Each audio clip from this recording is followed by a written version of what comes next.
for connecting this morning with our daily Take 5. Today we find ourselves in the Gospel of Mark, the 9th chapter. I'm just going to speak a little bit on the last part of this chapter and just share from my heart what God was speaking to me through His Word, and I hope it's a blessing to you. Guys, if you're not in God's Word, I just want to encourage you to pick up right here. Like, you don't have to try to go and make up all the missed readings, but just pick up right now in God's Word. Do it as an individual. If you have a family, do it around the dinner table. Do it as a family. Use this time to just cultivate healthy relationship with God and God's Word, to fall deeper in love with His Word. I promise you, you will not regret it. So let's pick up in Mark chapter 9.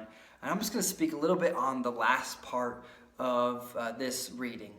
Now, the disciples, there was 3 that were picked out of the 12 to go up on the mountain with Jesus, and they got to see Him transfigured.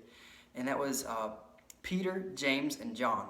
And then we see that they kind of get in this I guess that ego or pride issue, and they're wondering and arguing amongst themselves who's greatest. And then we see that that Jesus is giving them this lesson on humility, and he's kind of reprimanding them because some of the disciples were like, "Hey, there's this other dude trying to cast out demons in your name, and we tried to stop him." And Jesus is like, "No, why would you do that? Don't do that." And then he says in verse 41, which I just love.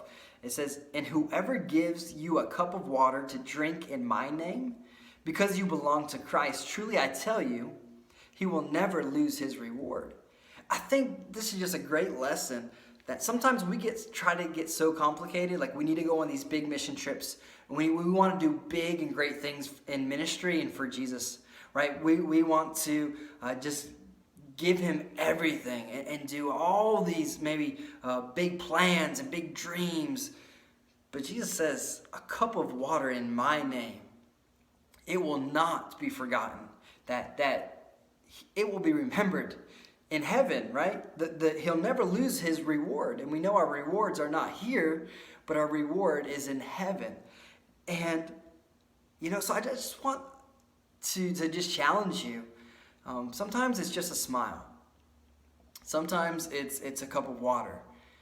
And there's no greater way for us to show this world, to show our family, to show our neighbors, and to show our enemies the love of Jesus than when we are serving them.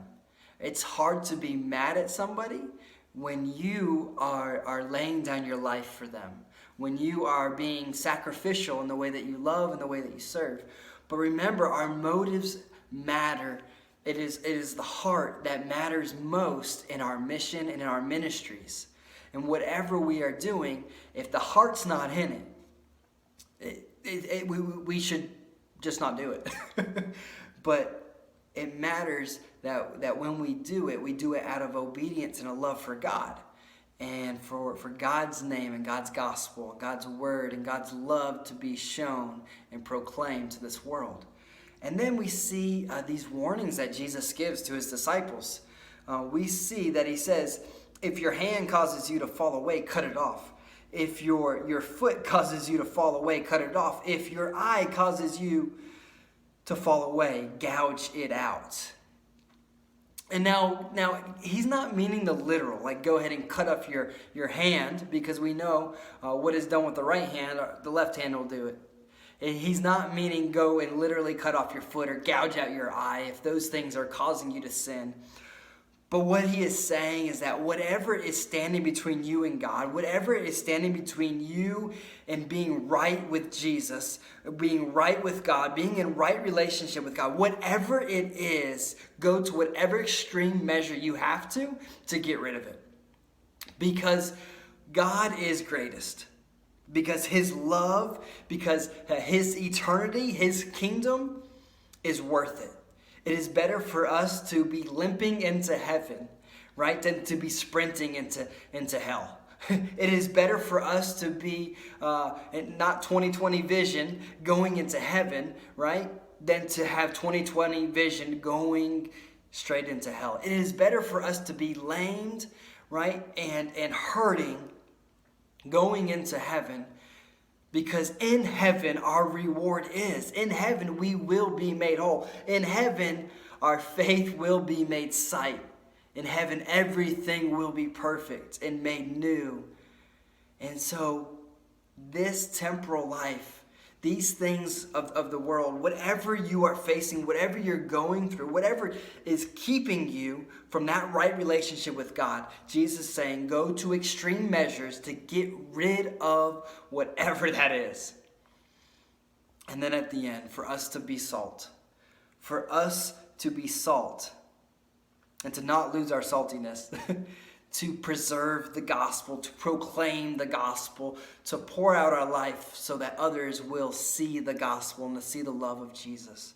And guys, I believe, and we've said it probably many times, but there is no greater time than now for us to proclaim the truth of the gospel, for us to be light to our family and to our neighbors. So guys, I love you. And I pray this has been a blessing. Thank you so much for tuning in.